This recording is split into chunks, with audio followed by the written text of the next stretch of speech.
السلام عليكم ورحمة الله وبركاته. إن الحمد لله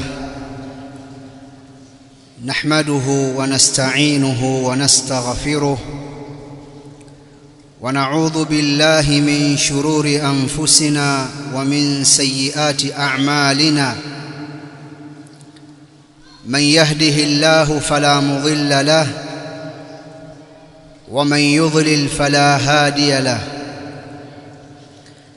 أشهد أن لا إله إلا الله وحده لا شريك له، وأشهد أن محمدًا عبده ورسوله. يا أيها الذين آمنوا اتقوا الله حق تقاته ولا تموتن إلا وأنتم مسلمون. يا أيها الناس اتقوا ربكم الذي خلقكم من نفس واحدة وخلق منها زوجها وبث منهما رجالا كثيرا ونساء، واتقوا الله الذي تساءلون به والأرحام إن الله كان عليكم رقيبا. يا أيها الذين آمنوا اتقوا الله وقولوا قولا سديدا يصلح لكم أعمالكم ويغفر لكم ذنوبكم، ومن يطع الله ورسوله فقد فاز فوزا عظيما. أما بعد، فإن أصدق الحديث كتاب الله، وخير الهدي هدي محمد صلى الله عليه وسلم، وشر الأمور محدثاتها، فإن كل محدثة بدعة، وكل بدعة ضلالة، وكل ضلالة في النار. أيها الناس، أوصيكم وأوصي نفسي بتقوى الله عز وجل. Ndugu zangu Waislamu, bado tumo katika mwezi mtukufu wa Ramadhani, mwezi ambao Allah subhanahu wa ta'ala ameuchagua na akaufanya ni wenye kubarikiwa, akaweka kheri nyingi ndani yake, akafaradhisha ibada ya saum ndani ya mwezi huu, ambayo lengo lake ni kutufanya sisi tuwe wacha Mungu. Ya ayyuhalladhina amanu kutiba alaykumus siyam kama kutiba ala alladhina min qablikum la'allakum tattaqun. Enyi mlioamini, imefaradhishwa juu yenu saum kama ilivyofaradhishwa kwa waliokuwa kabla yenu, ili mpate kuwa wacha Mungu. Ucha Mungu ambao ndiyo mafanikio yetu na ndiyo kufaulu kwetu katika maisha yetu ya hapa duniani, kadhalika ndiyo kufaulu kwetu kwa maisha yetu ya akhira. Ni siku chache zilizopita tulianza kufunga siku ya kwanza ya mwezi huu wa Ramadhani, na leo tuko siku ya 17. Hii ni ishara kuwa siku zinakwenda kwa kasi sana, na ni ishara kuwa Ramadhani inamalizika. Siku zilizobaki kuikamilisha Ramadhani ni chache kuliko ambazo tayari tumeshazifunga. Kitu gani ni muhimu wakati wa kuelekea kuumaliza mwezi mtukufu wa Ramadhani? Ni muhimu kwa kila Muislamu kufahamu kuwa Allah subhanahu wa ta'ala amejaalia kheri nyingi za mwezi wa Ramadhani mwisho wa Ramadhani, katika kile kipindi ambacho sisi tumeanza kulegeza kamba, tumechoka, tumeanza kupunguza baadhi ya ibada ambazo tulijitahidi kuzifanya mwanzo wa Ramadhani. Tumeanza kupunguza kusoma Qur'ani, tumeanza kupunguza kuswali swala za sunna, wakati tuliweka azma kwamba Ramadhani hii basi sitakosa mimi zile sunanur rawatib, sikosi mimi kuswali qablia, sikosi kuswali baadia. Sasa zimeanza kupungua, tumeanza kupunguza swala za tarawih, hamu ya utoaji wa sadaka na kuwafuturisha watu imeanza kupungua, katika wakati ambao fikra zetu na mawazo yetu yameelekea katika Eid, kwamba Eid inakuja, Eid ina maandalizi, chakula chake itakuwaje, tutamualika nani, tutakwenda wapi, katika wakati ambapo tunawaza maandalizi ya watoto wetu kwa ajili ya sikukuu, kuwatafutia nguo. Kwa hiyo tukaingia duka moja na kutoka duka jingine tukitafuta mahitaji yao, katika wakati huu ambao tumepunguza ibada. Kumbe ndiyo wakati wa kutakiwa kushamiri na kujitahidi katika ibada, kwa sababu 10 la mwisho la mwezi mtukufu wa Ramadhani ndiyo lenye kheri nyingi kuliko 10 la mwanzo wala 10 la pili. Na mafundisho haya tumeyapata kutoka kwa mtume wetu Muhammad sallallahu alayhi wa alihi wasallam, katika hadithi aliyopokea Imam al-Bukhari ndani ya sahihi yake, kadhalika Imam Muslim kutoka kwa bibi Aisha radhiyallahu ta'ala anha qalat, kana Rasulullah sallallahu alayhi wasallam idha dakhala al-ashr ahya layla wa ayqadha ahla wa jadda wa shadda mizara. Anasema bibi Aisha, mtume sallallahu alayhi wasallam alikuwa linapoingia 10 la mwisho la mwezi mtukufu wa Ramadhani, alikuwa akikesha katika wakati wa usiku, kadhalika akiwaamsha ahli zake na watu wa nyumbani kwake washiriki pamoja naye katika ibada, na alikuwa akijitahidi, akijipinda katika ibada. Kadhalika alikuwa mtume sallallahu alayhi wasallam akijifunga vizuri mizari yake, nguo yake ya chini, fumbo hili. Al-Imam an-Nawawi rahimahullahu ta'ala katika sharhi ya Muslim anasema, wa ma'na shadda al-mi'zar al-i'tizalu 'an an-nisa, wa qila huwa kinayatun 'an al-jidd wal-ijtihad fi al-ibada.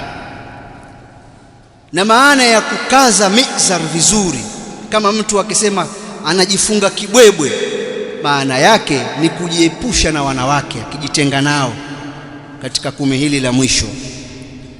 Na imesemwa pia ni fumbo hili la jitihada alizokuwa nazo mtume sallallahu alayhi wa alihi wasallam katika ibada. Kwa hiyo katika hadithi hii bibi Aisha anatuambia katika alikuwa akiyafanya mtume, alikuwa akikesha usiku, akiwaamsha familia yake na akifanya jitihada katika ibada. Moja katika mambo makubwa ya msingi sana ambayo alikuwa akiyatafuta mtume katika hili 10 la mwisho ni ule usiku wa Lailatul Qadr ambao ni khairun min 1000 shahr. Usiku wa Lailatul Qadr ambao ni bora kuliko miezi 1000. Mtu akiwafikishwa katika ibada katika usiku huo, basi ni bora kuliko ibada miezi 1000 nje ya usiku wa Lailatul Qadr. Khairi iliyoje kwetu sisi kwa umma huu wa Mtume Muhammad sallallahu alayhi wasallam. Kweli umri wetu sisi ni mfupi ukilinganisha na watu waliopita kabla yetu walikuwa wakiishi miaka mingi sana, lakini sisi tumepewa fursa hizi, na huenda kwa fursa hizi tukawa tuko wengi peponi kama alivyosema Mtume Muhammad sallallahu alayhi wa alihi wasallam, wa inni la arju an takunu nisfa ahli aljanna, mimi nataraji nyinyi watu wangu mtakuwa ni nusu ya watu wa peponi. Fursa kama hizi sasa, katika miaka yako 10 20 ukazipata Lailatul Qadr 10 20, uko wapi? Ubora wa Lailatul Qadr mnaufahamu nyinyi, kwa sababu Qur'ani imeueleza na Mtume Muhammad sallallahu alayhi wasallam katika hadithi amesema, na mmesikia sana, inna anzalnahu fi lailatul qadr wama adraka ma lailatul qadr, lailatul qadr khairun min alf shahr. Na aya nyingine katika Qur'an, inna anzalnahu fi lailatin mubaraka. Jambo la msingi ni Mtume sallallahu alayhi wa alihi wasallam ametuambia katika hadithi ambao ni muttafaqun alayhi, taharrau lailatul qadr fi al-ashr al-awakhir min ramadhana, utafuteni usiku wa lailatul qadr katika 10 la mwisho la mwezi mtukufu wa Ramadhan. aqulu ma tasma'un wa billahi at-tawfiq. Alhamdulillah hamdan kathiran tayyiban mubarakan fihi ملء السماوات والأرض وملء ما بينهما وملء ما شئت من شيء بعد. أهل الثناء والمجد أحق ما قال العبد وكلنا لك عبد. اللهم لا مانع لما أعطيت ولا معطي لما منعت ولا ينفع ذا الجد منك الجد. والصلاة والسلام على أشرف الأنبياء وإمام المرسلين نبينا محمد صلى الله عليه وعلى آله وأصحابه أجمعين. Ndugu zangu Waislamu, 10 la mwisho la mwezi mtukufu wa Ramadhani ndiyo 10 lililo na kheri kuliko 10 la mwanzo na 10 la pili. Na sisi sasa hivi tunaelekea katika 10 la mwisho, na siku 10 za mwisho za Ramadhani, kile kipindi chake cha usiku ndiyo ni usiku bora zaidi kuliko kipindi chochote katika mwaka mzima. Siku 10 tu, usiku tu, kipindi kile ni bora kuliko usiku wowote katika kipindi cha mwaka. Sasa ni muhimu kuzitumia fursa hizi kwa ajili ya ibada, na katika ambayo Mtume sallallahu alayhi wasallam alikuwa akiyafanya katika 10 hili la mwisho ni kukaa itikafu msikitini.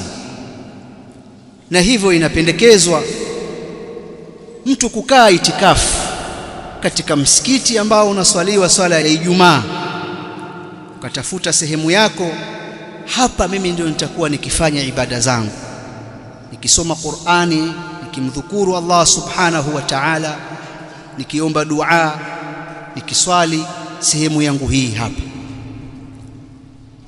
Hadithi ameipokea Imam Bukhari, kadhalika Imam Muslim kutoka kwa Bibi Aisha, kadhalika imepokewa kutoka kwa Abdullah ibn Umar. Anasema Bibi Aisha, kana an-nabiy sallallahu alayhi wasallam ya'takifu fi al-ashr al-awakhir min Ramadhana, alikuwa Mtume sallallahu alayhi wa alihi wasallam akikaa itikafu katika siku 10 za mwisho za mwezi mtukufu wa Ramadhani. Pamoja na jitihada zake za kupambana katika kuitafuta akhera na mjua nafasi yake, lakini katika sababu zilizomsukuma kukaa itikafu ni Lailatul Qadr. Al-Imam Ibn Rajab Al-Hanbali katika Lataiful Ma'arif anasema, wa innama kana ya'takifu sallallahu alayhi wasallam fi hadhihi al-ashr talaban li Lailatil Qadr wa inqita'an 'ani ad-dunya wa tafarrughan li munajati Allah subhanahu wa ta'ala. Hakika hapana vingine. Mtume sallallahu alayhi wasallam alikuwa akikaa itikafu katika hizi siku 10 za mwisho za mwezi wa Ramadhani kwa ajili ya kuutafuta usiku wa Lailatul Qadr.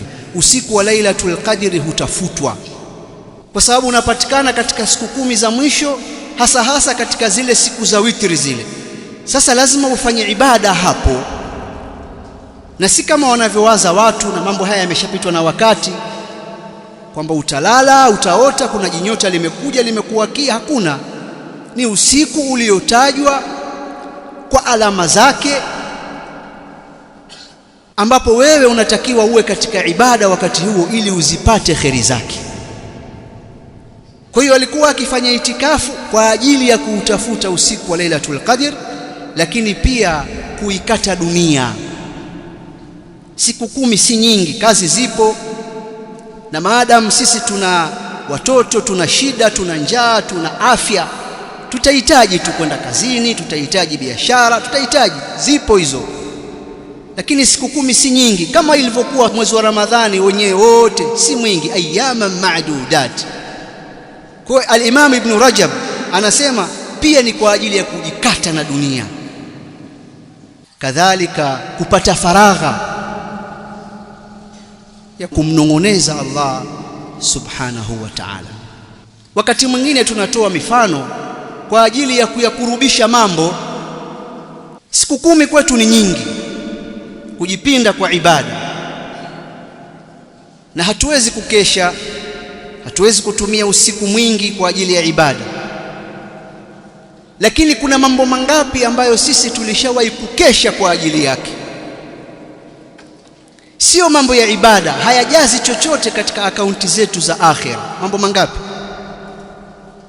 Huenda mengine yana faida katika dunia yetu, labda yatatupa riziki, lakini mengine hayana faida yoyote, si duniani wala akhira, na tumekesha kwa ajili ya mambo hayo. Kuna watu wanakesha sasa hivi mafundi cherehani kwa sababu oda za kazi zimejaa, watafuta dunia yao kwa ajili ya riziki, kama walivyofanya hivyo wakati wa shule zikifunguliwa. Kuna wengine wakesha kwenye viwanda vyao kwa ajili ya kazi. Kuna wengine wamekesha kwa ajili ya mpira. Mechi za mpira zinachezwa mbali usiku mwingi, na hawezi kuikosa mechi hiyo, ataisubiri. Sasa kuna faida gani ya kukesha kwa jambo kama hili, zaidi ya kwamba wapata furaha tu ya nafsi yako ambayo haina faida duniani wala akhira? Kuna watu walikesha kwa ajili ya ngumi, ndondi. Kuna mpiganaji wake anapigana, ngumi zinapiganwa mbali, tena usiku mwingi, usiku wa manane. Tuitoa mifano hii kuyakurubisha mambo. Mimi nasubiri bwana ayaangalie mapambano mpaka lile pambano limalizike basi. Kuna wengine wanakesha kwa ajili ya kula mirungi tu, wanasaga mirungi mpaka alfajiri inaingia ndo wanakwenda kulala. Kuna wengine wanakesha kwa ajili ya mazungumzo tu, itakuja story hii itaondoka, itakuja story hii itaondoka. Wengine wanafunzi wamekesha mwaka mzima hapa, kipindi chake cha mwisho cha mtihani anakesha. Wengine wanaweka maji kwenye madishi asilale asome. Lakini linapokuja suala la siku 10 za mwisho za Ramadhani ambapo kuna Lailatul Qadr ndani yake, basi usingizi unakuwa mwingi. Lakini kucheza michezo mingine katika siku hizo hizo hamna shida. Kwa wale wenye makera na madrafti, magemu mbalimbali, hamna shida, atapata nguvu. Lakini linapokuja suala la kukesha kwa ajili ya kusoma Qur'ani, kusoma ilmu, kuswali, nguvu hakuna. Pana shida ya shaitani hapa. Ayuhan nasu ibadallah, na wahusia pamoja na kuhusia nafsi yangu, hii ni fursa. Hatujui kama tutaipata hizo siku 10, hatujui kama tutazifikia, hatujui. Tunamuomba Allah atufikishe na tuzipate kheri zake. Tukizipata hizi, hatujui kama tutazipata zinazofuata, sababu kipindi cha mwaka ni kirefu na uhai hauko mikononi mwetu. Tujipinde katika kusoma Qur'ani, kumdhukuru Allah subhanahu wa ta'ala, kuswali swala za sunna, swala za tarawih, tujitahidi kutoa sadaka. Hiki ndio kipindi chake. Rabbana atina fid dunya hasana wa fil akhirati hasana wa qina adhaban nar. Allahumma ighfir lil mu'minina wal mu'minat wal muslimina wal muslimat al ahya'i minhum wal amwat. Allahumma taqabbal siyamana, Allahumma taqabbal tawbatana برحمتك يا أرحم الراحمين. اللهم إنك عفو تحب العفو فاعف عنا. اللهم إنك عفو تحب العفو فاعف عنا. اللهم إنك عفو تحب العفو فاعف عنا. وصلى الله على سيدنا محمد. قوموا إلى صلاتكم.